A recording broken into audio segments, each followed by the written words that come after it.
Hey everybody, welcome to your lecture for Intro to Film Analysis. It's actually going to be a double lecture covering quite a lot of material from the Bordwell and Thompson textbook. So part one will cover the question of what is film form and why should we care about it. Part two will cover the second question, are story and plot the same thing? You'll see how those things are connected as we move forward. But first, let's just lay down a couple of expectations about what these lectures will cover and what they will not cover.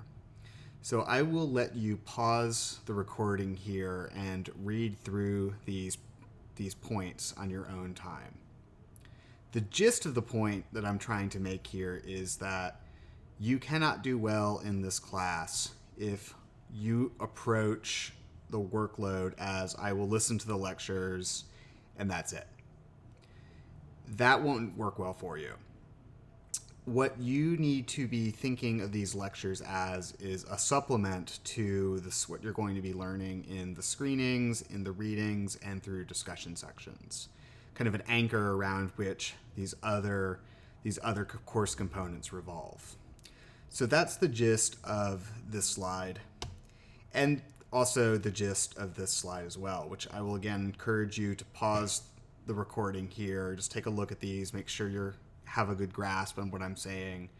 But again, the point I'm making should be simple and clear. You cannot do well in this class if this is all you do, is listen to me and this lecture thing, right? Got to see this as one part of a larger process. Cool. So let's get on to the fun stuff. What is film form and why do we care about it?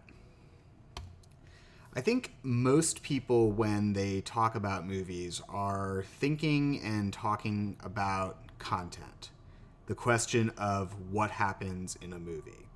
So in Star Wars, who are the good guys? Who are the bad guys? What are the main conflicts between Luke and Darth Vader and Chewbacca and Han and all those characters we know and love? In The Wizard of Oz, we think about how Dorothy starts in Kansas, travels to Oz, wakes up, realizes it was all a dream.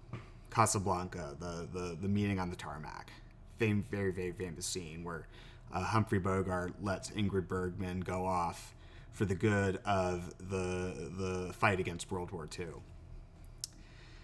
But here's the thing about content. Content in and of itself, what happens, can't really tell you what makes a movie interesting, for the simple reason that a film is so much more than just the sum of the events that are happening. Take the scene in the top left from The Empire Strikes Back, where Darth Vader confesses to Luke that he is in fact his father. The content is very, very dramatic, but imagine how different the scene might feel if it wasn't taking place in this enormous cavernous space. If it was taking place in a more intimate location. It would be a very, very different feeling if they were having this conversation in a cramped closet, for example, or in a forest. The cavernous space, the huge block of space between Vader and Luke on the one hand, and between these characters and the walls of this building on the other hand, serves to reinforce the emotional distance between these characters. Same thing can kind of be said about The Wizard of Oz. This is, if you can tell, a very, very difficult shot for the filmmakers to stage, because look at how the three farmhands are stacked up on top of each other on the right-hand side of the frame. Like, there is a lot of work being put into setting up what is in actuality a very uncomfortable and unnatural way of inhabiting a room in order to emphasize the key theme of the movie on a formal level. There is no place like home, because home is a place where your friends and family are always, always around you, like guardian angels. The scene would not really work on an emotional level. Like, this is the last shot of the film, for those of you who have seen it. if they had not taken the trouble to squish everybody into that one frame, because you wouldn't have that subliminal sense of unity that the film is trying to underline through its dialogue. A couple of quotes that I find myself returning to very frequently and that I want to share with you, all of which are speaking to this point. But the first comes from Roger Ebert, and if you have been reading the syllabus carefully, you will be saying, I know this quote because it is in the course description. But Ebert frequently said in his writings that a movie is not about what it is about how it is about it. And effectively what he's saying in this somewhat convoluted syntax is that when you're talking about a movie, you need to be talking about how the content of the film is being depicted in a very, very particular way. And that the filmmakers made those particular choices about how to tell their stories because they were trying to create effects and feelings that aren't necessarily reducible to the question of what happens. Our textbook authors, Bordwell and Thompson, David Bordwell and Kristen Thompson, who, it should be noted, are University of Iowa alumni from the 1970s. They were both doing graduate film work here in the film department and in the English department, just kind of a couple of different departments, back in the 1970s, before it was a really fully developed field of academic study. So that's a cool little fact about them. But here in this quote is them effectively articulating and building upon Ebert's point, saying when you're looking at a movie, what you want to be asking is, what is this shot doing to cue some sort of understanding in my brain about what's happening in the film and how I'm supposed to interpret it? We'll touch more on some of this, what they have to say about this question later, but it's important to throw this out at the outset. Here's another great one from a filmmaker. So if you are sitting here listening to me thinking like, okay, that's all great and well and good if you're a critic, but what about if I want to make movies? Well, it's the same story. As Sidney Lumet, the man pictured here, can say, he's a man who directed films for 50 years in a variety of genres, including classics like 12 Angry Men and Dog Day Afternoon, for those of you who have seen some of those films.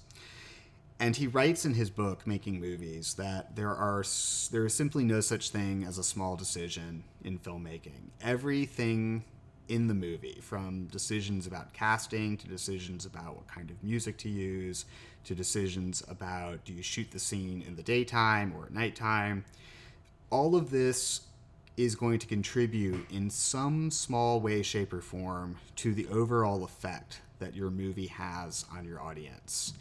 And if you don't have a good idea about what that effect is, it is very easy for a lot of small throwaway decisions that maybe weren't carefully thought about to completely undermine what could be a really interesting film. And you'll see a lot of the films that maybe aren't so great, you get the sense that there was not a totally shared understanding on the part of everybody what this movie was and how every little thing is going to contribute to that overall piece of work being an effective one. And you'll see a lot of moments where the cinematography, for example, might be at cross purposes with the acting or the editing or vice versa.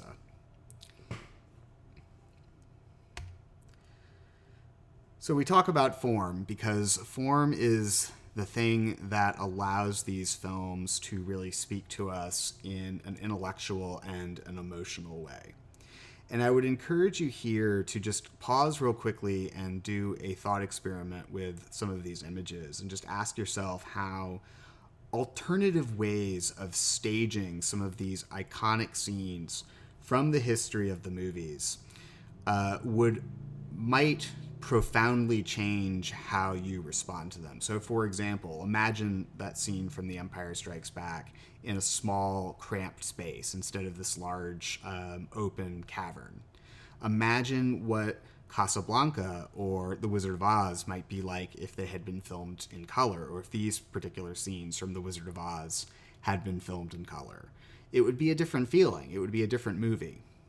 But again, don't take my word for it. Pause the video, do a little thought experiment, see what comes out. If you are not prone to thought experiments, I have good news. We have a ready-made example for us out in the world of how small decisions can have a huge impact on how your audience responds to and interprets your film. So, on Icon, in the Media Gallery tab, there should be a few clips from two different versions of Stephen King's novel, The Shining. Most people have seen or at least heard about Stanley Kubrick's famous 1980 film, The Shining, starring Jack Nicholson. Fewer people have seen the 1997 miniseries that Stephen King commissioned because he had hated Stanley Kubrick's film so much that he felt as if he needed to rescue his own novel from this filmmaker who had completely trashed it in his view. And so there's two short clips. I want you to go and watch these clips and think about some of the things that you're noticing on the visual level, the audio level, and in terms of performances. So more specifically, what are you looking for? Because there's a lot of things that you can look for when you look at these clips or any clip. Generally speaking, you want to be looking for unusual or unexpected details, things that don't totally seem to fit, or seem to fit conversely so well that they provide a way of thinking about what the movie is doing on a visual or audio or performance level. The other thing that you're looking for are patterns, repetitions, and similarities, things that show up several times in the course of a clip or in the course of an entire film. And these things especially you just want to be looking for how these two things kind of interplay with each other. As you are making these observations about visuals, audio, and performance, and anything else that jumps out at you, you want to be thinking about how do form and style affect your perceptions of who the characters are.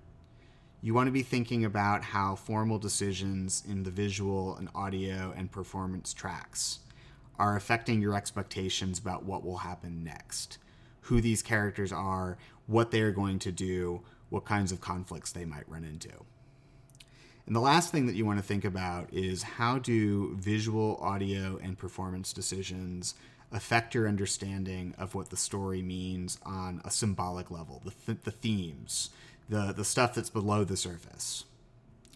So pause this video, go check out those clips. They should be, again, under the Media Gallery tab of the main course icon page.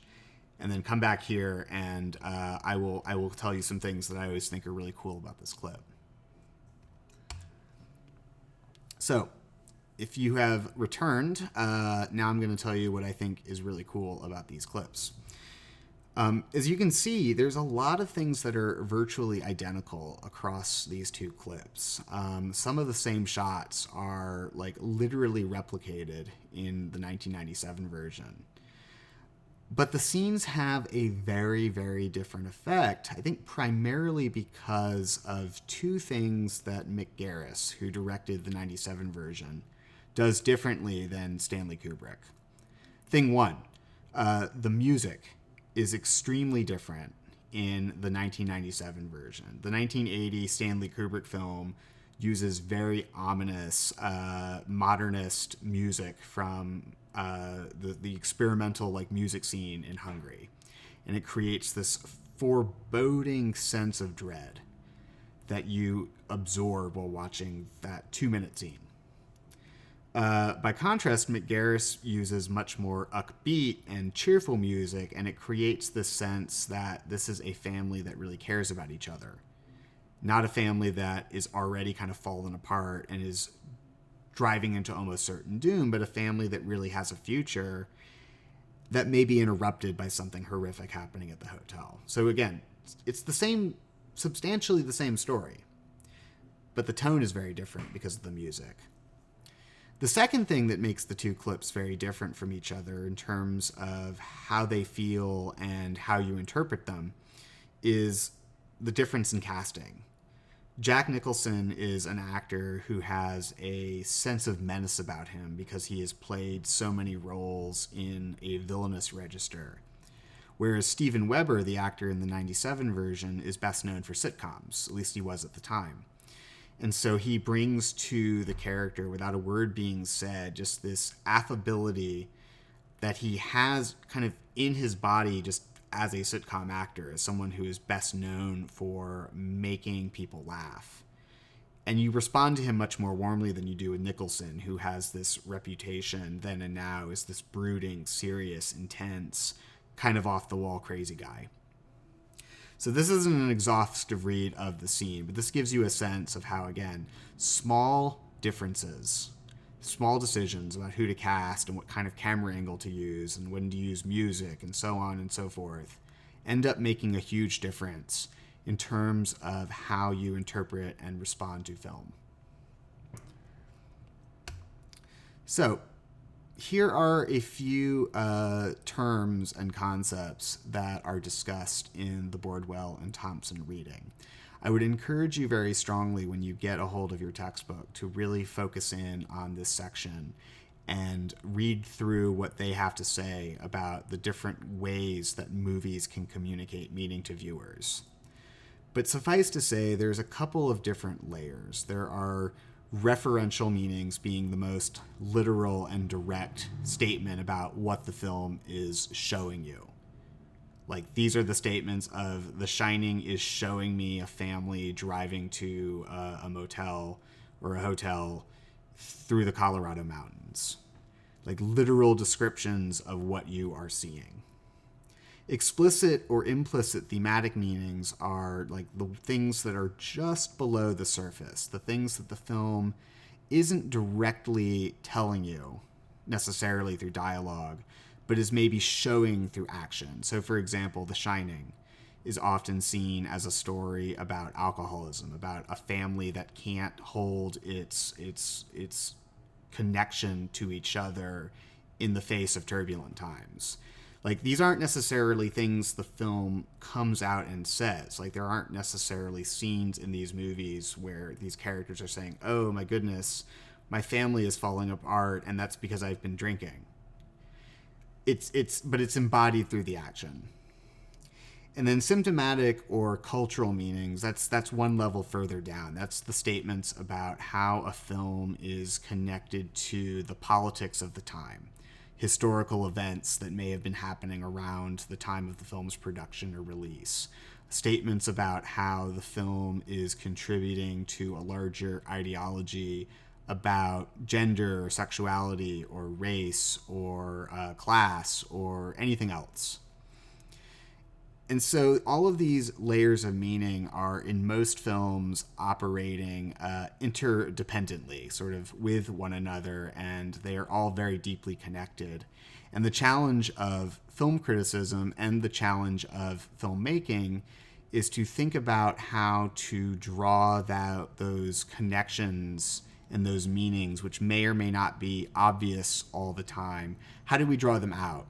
How do we make them visible? How do we think about them more fully? Because it ends up having a huge impact, as I said, on how we think about what these stories are telling us and what this medium can do. So this is another pause point.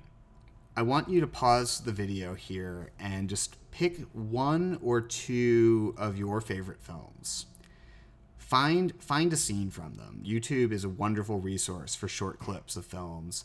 But if you have your favorite films handy, scroll to your favorite scenes and really look at some of the choices that these filmmakers are making on a formal level. Like, look at what they're doing with the visuals. Look at what they're doing with the audio.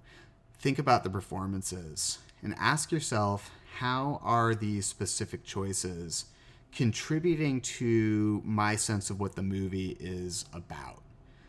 Another way of asking this question is to say, how are these choices really helping make this movie so resonant? Like, what is it about this particular shot or this color palette that is speaking to me in a really deep and meaningful way? And I think if you think about your favorite films in some of the scenes from them in these terms, you'll really, really start to see that it isn't just the content that's drawing you to these films, it's also the form, it's also the how it's being told. Another big point that Bordwell and Thompson discuss in the second chapter, the one that is called The Significance of Film Form, is this question of evaluation. Because let's be real, we are all film nerds in this classroom, myself included, your TAs, like you, we all love talking about movies. And the impulse is always going to be to want to evaluate them, to make declarative statements that this is a good movie, or this movie sucks, or this movie had so much potential and squandered it, and so on and so forth. I don't know if you can ever really, truly, totally get away from an evaluative bent when you're talking about movies. It's too ingrained in how the medium is supposedly a democratic medium where you don't need to be an expert to watch a movie. No one needs to teach you necessarily how to follow the story. At least no one needs to teach you how to follow a classical Hollywood film. But even though that's the case, I still am going to make the case that in this classroom, we should all be striving as much as we can to suppress the urge to evaluate and to think about these films objectively and analytically, to think about how they might be working in ways that aren't necessarily served by an evaluative framework. And so I'm bringing you this list of ways that people evaluate films that David Bordwell and Kristen Thompson provide for us as a way of underscoring how there are many, many different ways that we can think about what makes a movie good or bad.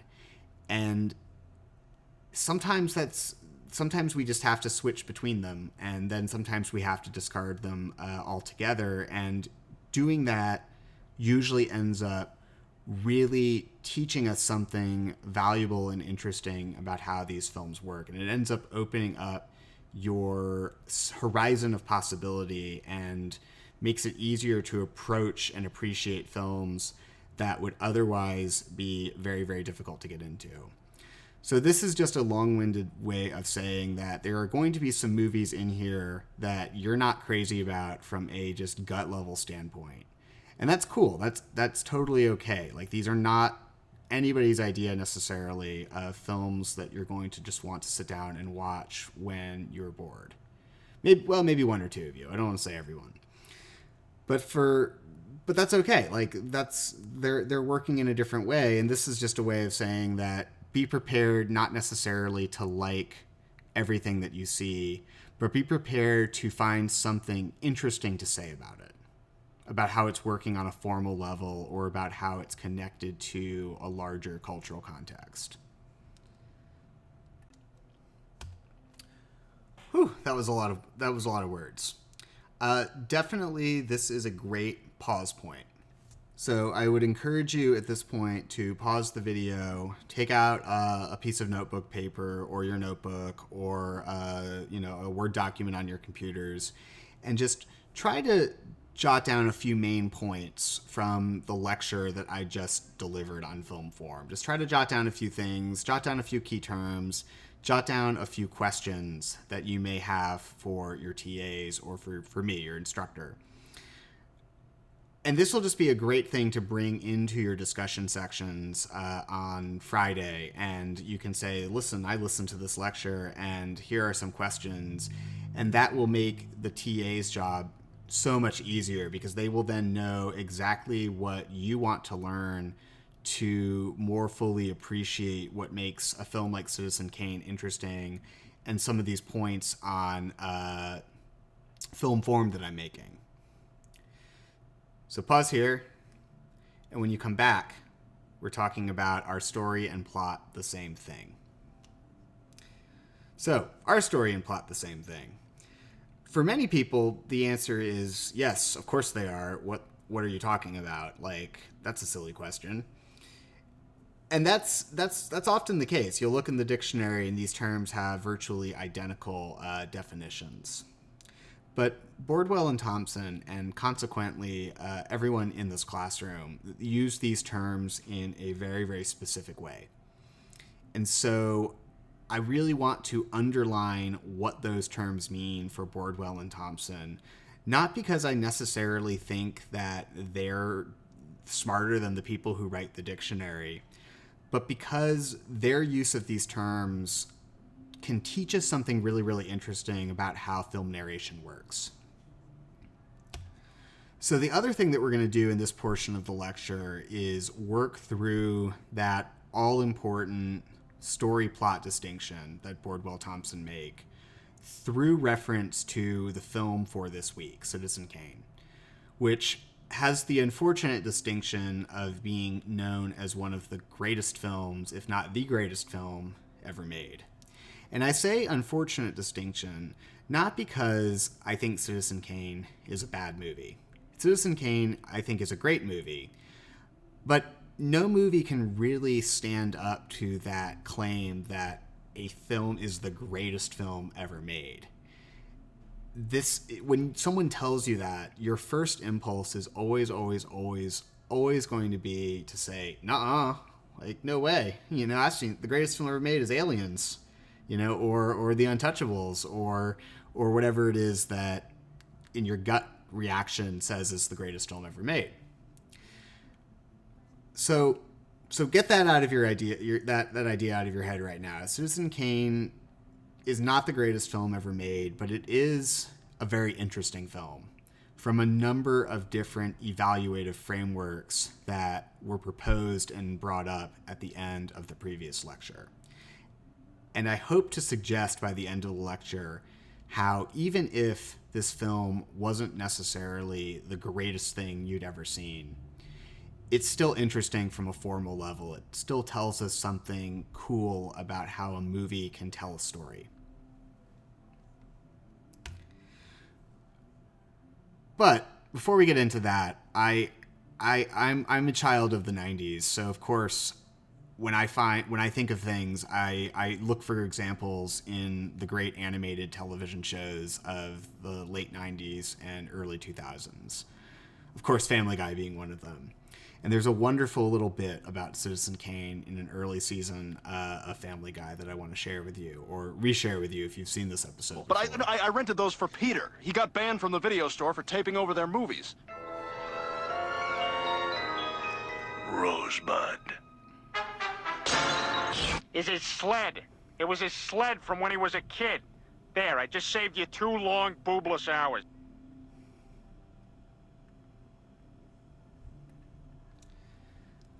So I love that clip because it really speaks powerfully to the theme of this lecture, but not necessarily in an obvious way.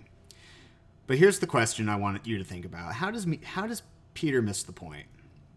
If you've seen Citizen Kane, and I hope by this point, that by the time you get to this lecture, that you've checked out Citizen Kane. If not, maybe a good idea to pause the lecture here and come back to what remains after you've seen the film so that you can more fully follow along some of the points I'm going to make. But if you've seen the film, this is what you should be thinking about. How is Peter missing the point? And I think the answer that I always come to when I ask this question is that Peter is missing the point because he is focusing too much on what happens in Citizen Kane. Old man dies, he was sad about his sled. That is a very accurate description of what Citizen Kane is about on a referential level, going back to that term from earlier. but it completely misses anything about the implicit meanings of the film or the cultural meanings of the film, because Peter is only focusing on the what happens and not on the how the film is telling you that story. So that's what we're going to be talking about for the next several slides. But first, I think you've earned some definitions. These are Bordwell and Thompson's terms for the different facets of film narration. They have 3 in the textbook. I do want you to be familiar with the third term, narration. But I think for our purposes here right now, the 2 most important ones from that section are story and plot. And here's what Bordwell and Thompson say about story and plot. So be ready to write these down and commit these definitions to memory, because you'll be using them throughout the semester. But story for David Bordwell and Kristen Thompson is the chain of narrative events in chronological order. This is what you get in the film if you take every event that happens in a movie and you write it out in linear order. That's different from plot, because if you're following along, you're thinking to yourself, story is not directly accessible in the film. It is something that most of the time is required. You have to extrapolate from information in the film and project in your imagination events that you may hear about but not see, for example. So story is everything that's happening in the film, including things that you're not seeing or that you're only hearing about, if you wrote it out in a linear narrative that didn't miss any single detail, no matter how small.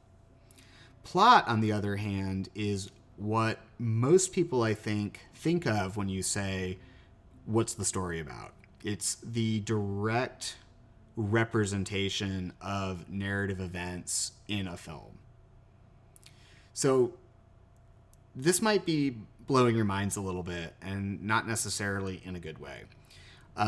It's a little tricky. It takes a little time to totally work out this distinction. So this is something I would encourage you to ask your TAs about on Friday when you see them. But let me see if I can try to make it a little more clear with Citizen Kane as our test case. So this is a really rough representation of the story in Citizen Kane. So what I have done here is I have taken some key things that happen to Charles Foster Kane that you either see directly represented or in some cases only hear about. Like, if I'm lining them up in chronological order, I've kind of had to fudge the years because it's not always totally clear when some of these things are supposed to be happening. But roughly speaking, this is what the story of Citizen Kane would look like if you took all of the events that are shown in the film or are talked about in the film or even are just alluded to in the film, and you organized them in chronological order.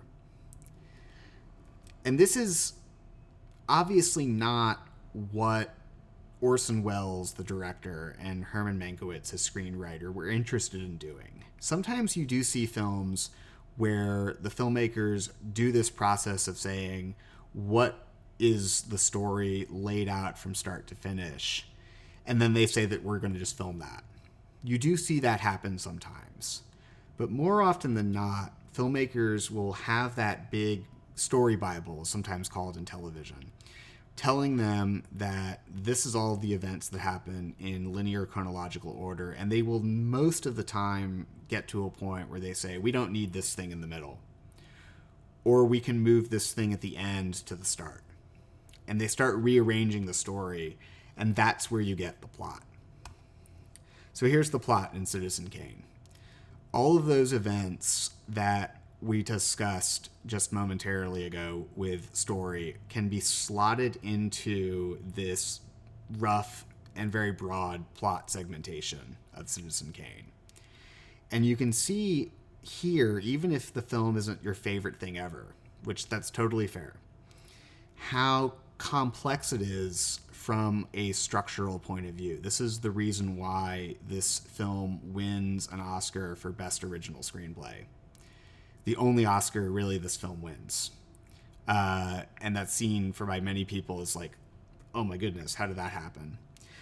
But the other way of looking at that is to say the Academy really got it right when they said the brilliance of this film is in a large part due to its screenplay, the intricacy of the way this otherwise straightforward biography of this rich guy who was not very happy, they've reworked it into something very complex and interesting.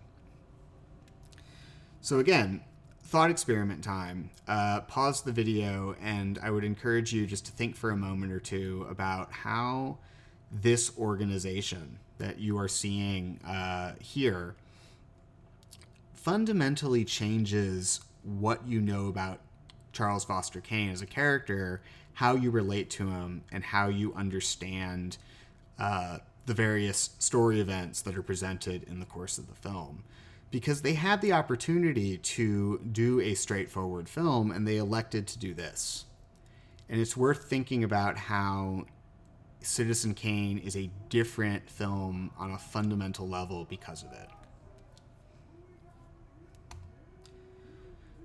A few other terms from the reading that you will want to be familiar with. These all refer to narrative time, and they all are relevant not simply to Citizen Kane, but to many of the other films that we will be discussing this semester, as well as films that you will be encountering and making in the course of your time here as film students at Iowa.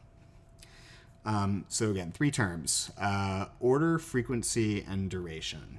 And I would really caution you not to overthink these terms. I'd sometimes have students who come up with the most inventive definitions and ways of thinking about these concepts. And that is to some degree a function of Bordwell and Thompson's love of creating terms.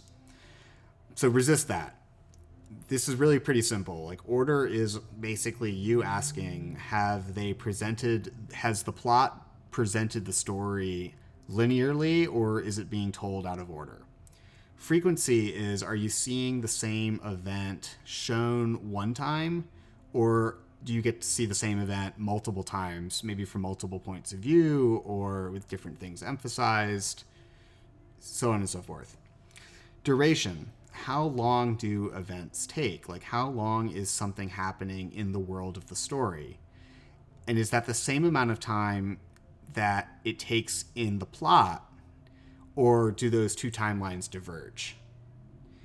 So another way of saying this is to say, like, is the film a real-time film? Is this a film where the events of the story take 2 hours, the movie takes 2 hours, and you see every little thing that happens? Or is it like Citizen Kane, where 70 years worth of stuff is being compressed into a much shorter period of time?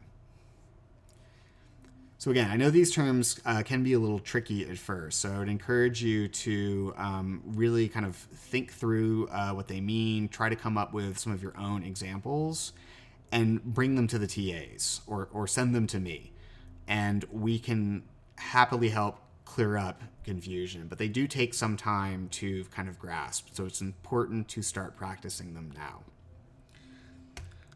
A couple of examples that I can share with you, though, as you start to think through what these terms mean and how to apply them to different films. Order and frequency. Sunset Boulevard. It's the classic example of the device where the filmmaker starts the story at the end and then flash it back to the beginning. You'll certainly see this film at one point in your time here at the University of Iowa. It's a canonical favorite of everyone who teaches movies. But it epitomizes that device, again, where you start at the end and you flash back to the beginning, the in medias res beginning. So it's a good example of how a film can shuffle the storyline and go out of order.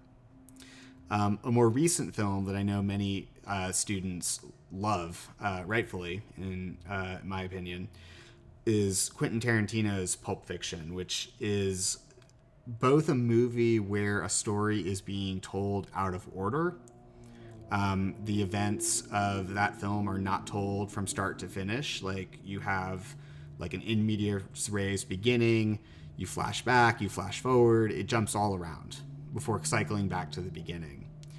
And in the course of that cycling, you also see some of the same events repeated from different perspectives. Most notably, the robbery at the beginning. You see the end of the very first scene of the film repeated at the very end of the film from a different point of view with slightly different emphasis on the dialogue. So good examples for thinking about how these terms play out in practice. For duration, the two examples that I think always spring to mind for me are 12 Angry Men, which I know many students have seen, because that's a film where the events of the story, 12 jury members trying to figure out whether to let this young man off, to let him go free or to convict him of killing his father. The events of the story take about 90 minutes. The film lasts about 90 minutes, and you pretty much see everything that happens in that room, with maybe one or two brief moments where some time is cut out. But by and large, that's a film where like the time of the story and the time of the plot really kind of converge. Satan Tango is a really interesting film that I suspect most of you have not seen because it's nigh near impossible to see. I had the good fortune of seeing this film projected at the George Eastman Museum when I lived in Rochester. And it's a 7.5-hour movie where very, very little happens on the level of plot. The things that do happen are extremely consequential for the world of the film. But a lot of the film is just centered on these very long tracking shots of these characters just kind of walking through their environments and existing. And so it's a film where all of the boring stuff that normally gets cut out of a 2-hour film is left back in and really focused on. And you have this really interesting, another convergence of story time and plot time, but in the service of a very, very different kind of film and a very different experience than 12 Angry Men. So again, I'm presenting a few examples that show the utility of these terms and why we should start to be using them to think about the movies that we're watching, because they help you really appreciate how filmmakers are constructing characters and stories and worlds, and to what end.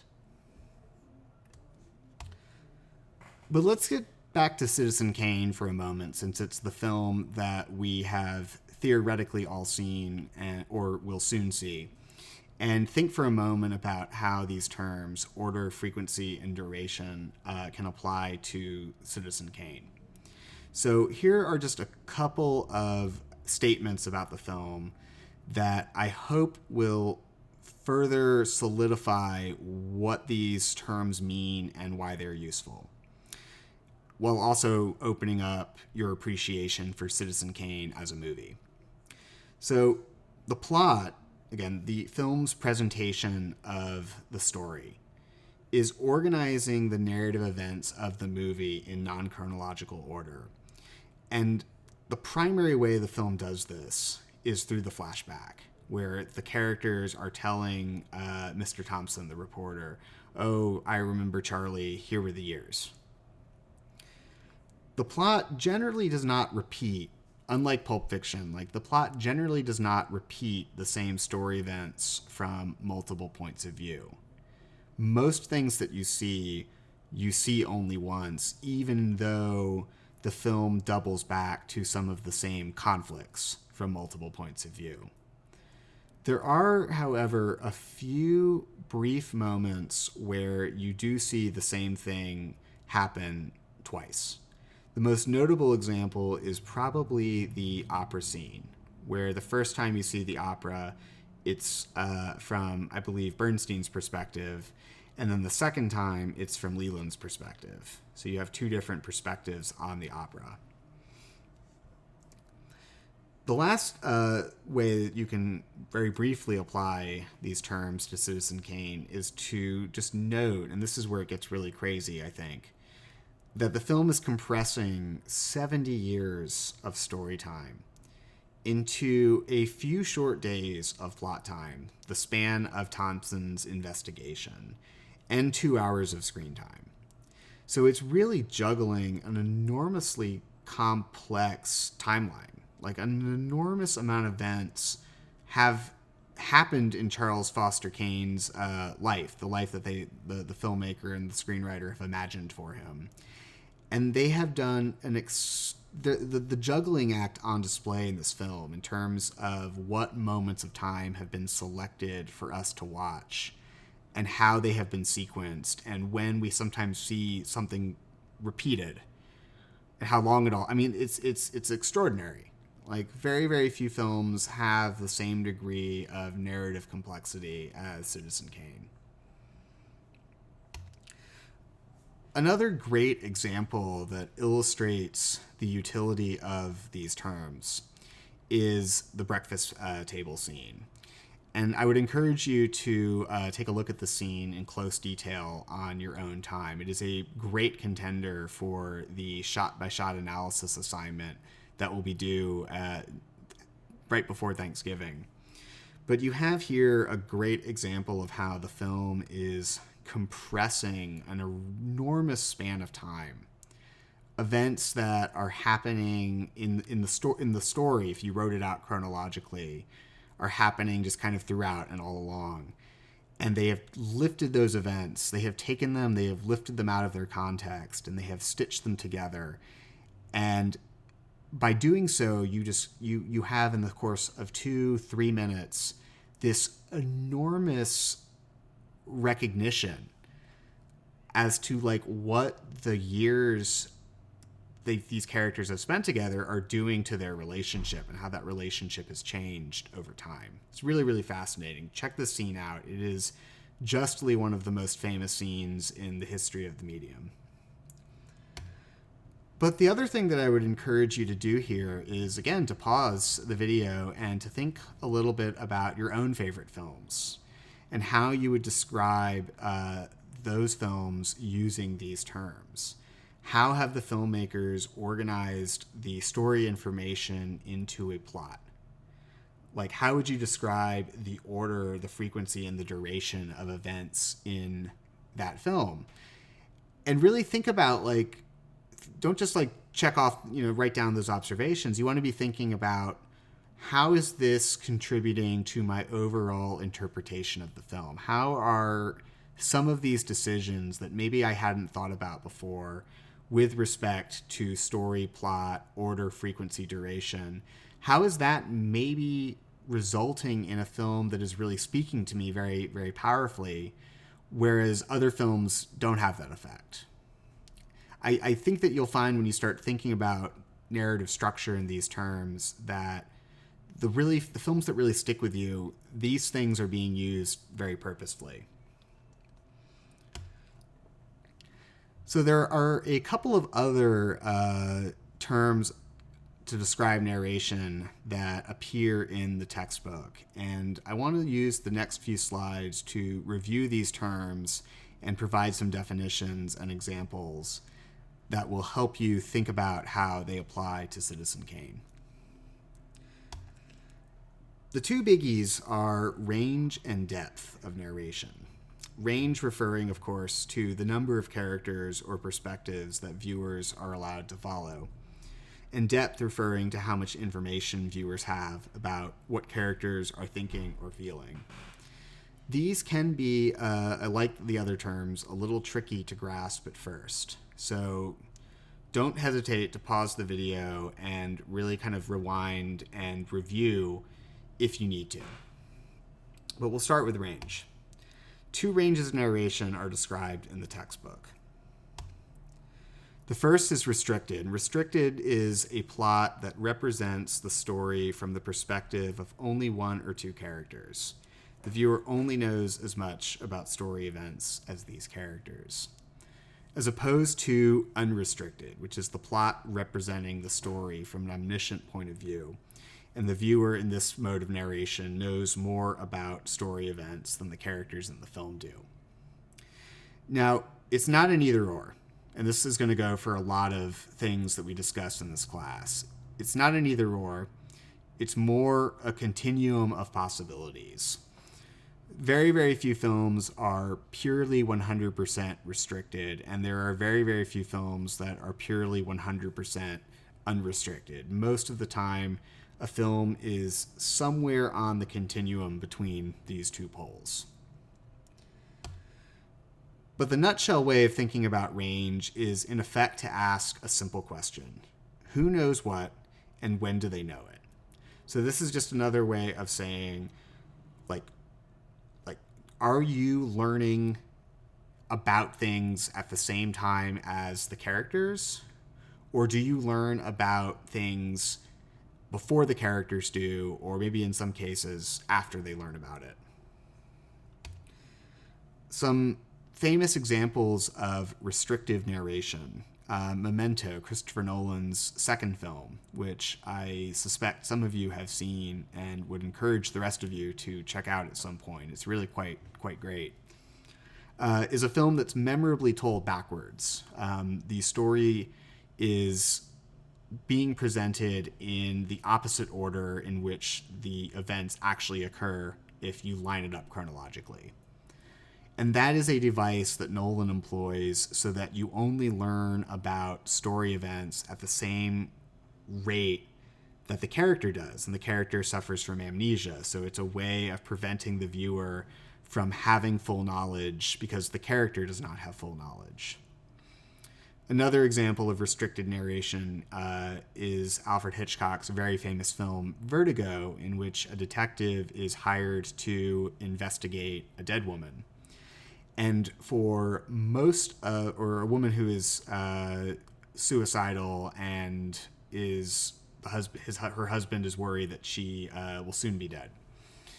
And so he follows her around, and then she appears to kill herself.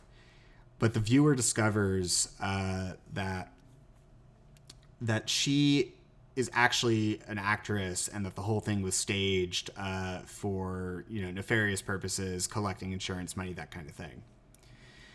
Until that moment of revelation, we are completely restricted to the hero's point of view. We assume that everything is on the up and up, that this woman truly is suicidal, and that he is following her around because it's all as it seems. So a restricted film, you're locked into the viewpoint of one or maybe two characters, and you only know as much about the story as they do. You discover events in the story at the same time, at the same rate that they do.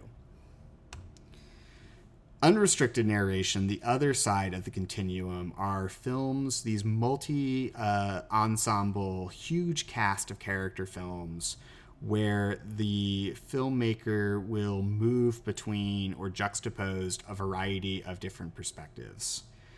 War and Peace is the classic example in literature. It follows like 20-something, historical and fictional characters through the Napoleonic Wars in Russia. And it covers an enormous range of years, an enormous geography. You're reading about characters who, in some cases, don't meet each other for long stretches of time, or in some cases, never meet. Films like Magnolia, or Boogie Nights, or Robert Altman's films, or TV shows like This Is Us. I mean, the list goes on and on. But you have this genre in films where it's called network narratives now.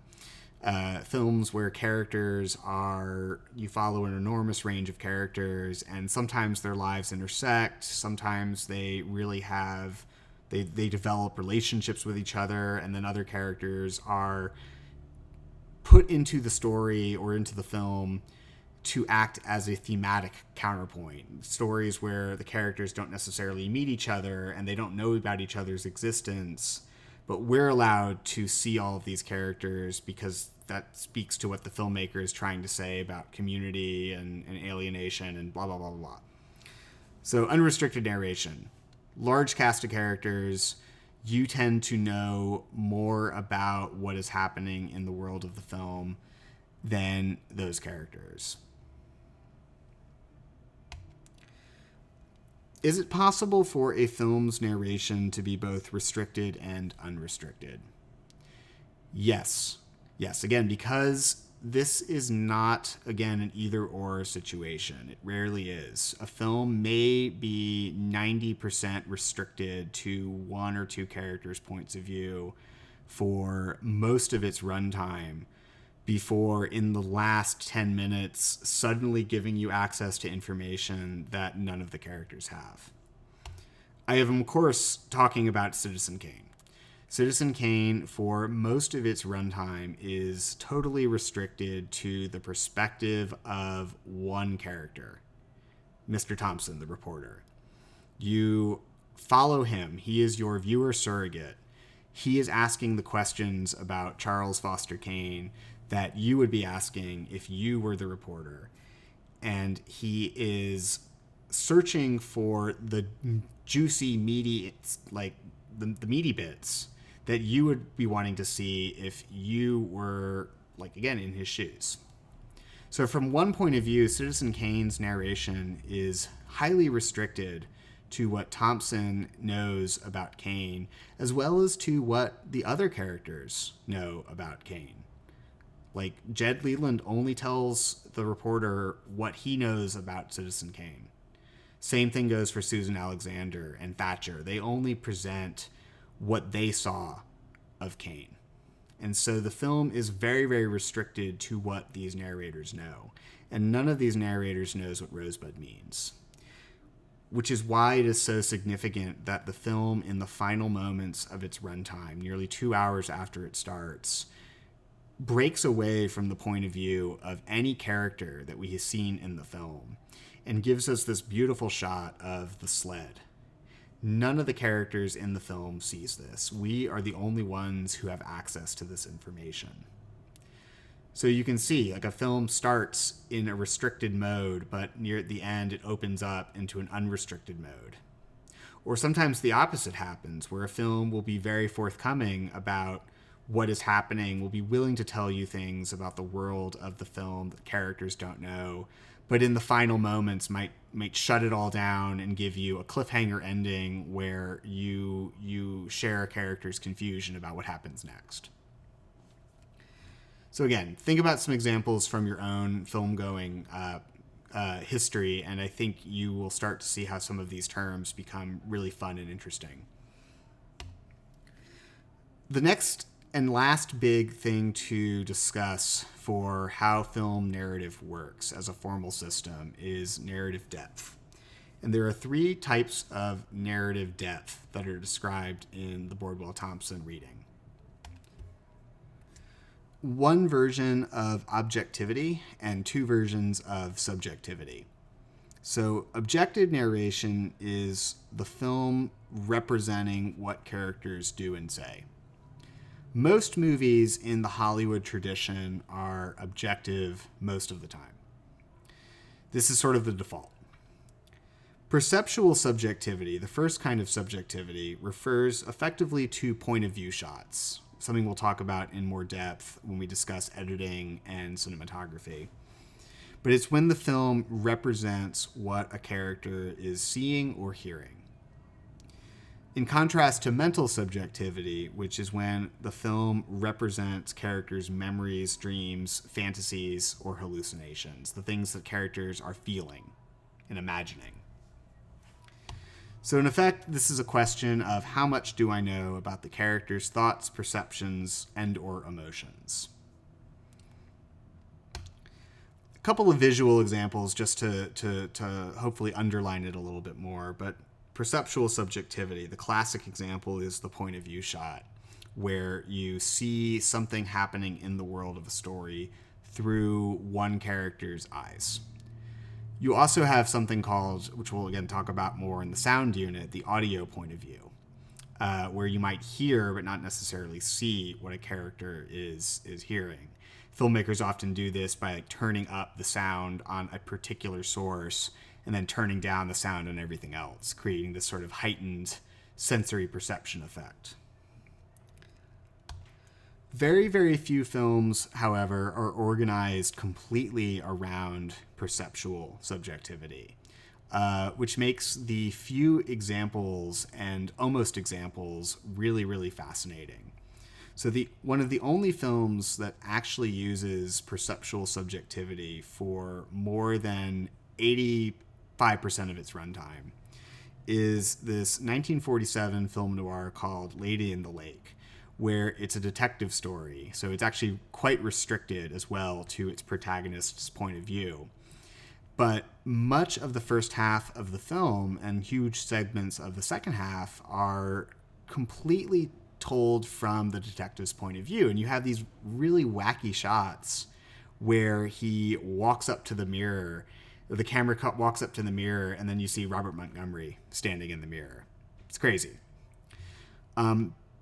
Orson Welles, before he stumbled upon the idea for making Citizen Kane, had considered making an adaptation of Joseph Conrad's Heart of Darkness, where the camera would embody the perspective of the narrator, Mr. Marlowe, who, if you've read Heart of Darkness, you know that it's told from a first-person point of view, and this was Welles's way of thinking, well, I'll get an equivalence by using having the camera represent the character. And his bosses at RKO were like, you gotta be crazy, right? Like, you're not actually going to do that. And he said, yeah, you're right, just joking. And then he made Citizen Kane, which then resulted in him losing all privileges in Hollywood and becoming persona non grata for the next several decades. But that's another story. Mental subjectivity. The classic example would be the dream scene. Here I've selected an image from the crazy, crazy dream scene in Alfred Hitchcock's film Spellbound, which is more famous for being the only collaboration between Hitchcock and Salvador Dali than for being a particularly great film.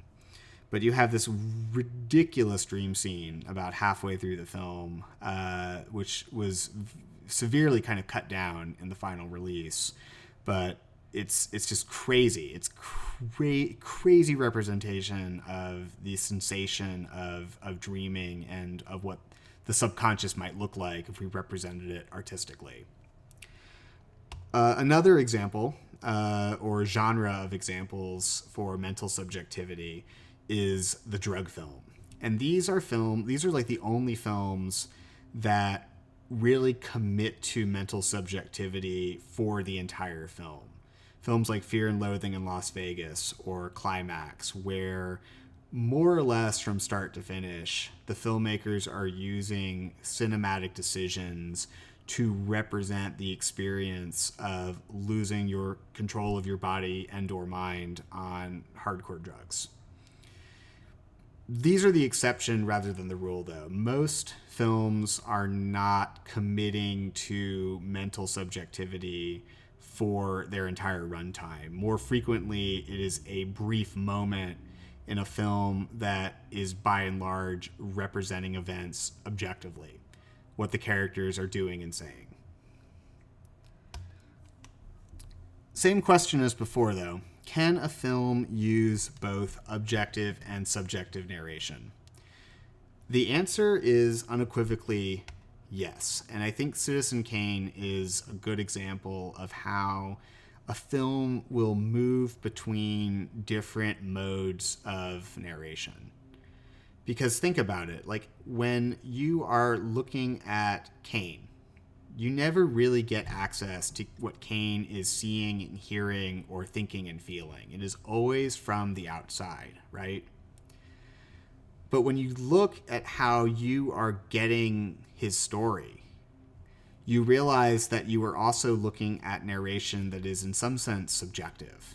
You are in some sense getting a subjective take on who Charles Foster Kane is. Now, you're not typically getting shots that are representing what the witnesses are thinking or feeling or dreaming. So it's not a perfect fit for how Bordwell and Thompson are defining these terms. But nonetheless, there are moments in the film where they are emphasizing that you are getting what these characters are thinking and feeling. And some of the most pronounced examples come in the Susan Alexander sequence, where you get out of focus shots when she is recovering from her failed suicide attempt that suggest her distorted perception. And things like that, like isolated moments where you're brought into the perspectives of the characters. But long story short, a film can have objective and subjective narration at the same time, for the simple reason that very frequently filmmakers want to give you voiceover telling you what character is thinking, or give you a point of view shot showing you what they're seeing within the context of an otherwise straightforward objective film. We are only seeing what characters are doing and saying.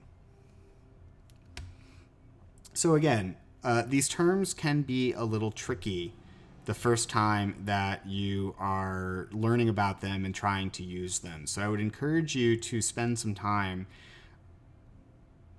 writing out your own definition of these terms and applying some of these principles and concepts to your favorite films, asking yourself, and moments from them, asking yourself, is this a movie where the narration is objective or subjective, or some combination of both, or does it move between both? Is this a film where I am restricted to one or two characters' points of view, or do I have a lot of characters' points of view? Just apply these terms to your own examples, because that will do so much to help it sink in, and it will give you something to talk to your TAs about when you meet with them for discussion sections on Friday. I hope you found this lecture useful. If there are any questions or concerns, you're always free to email me or contact me through office hours. You are also, of course, always welcome to reach out to your TAs with questions and concerns. And we encourage you to do that, again, just because the more that we know about what's happening in your brains, the more we can help you. All right.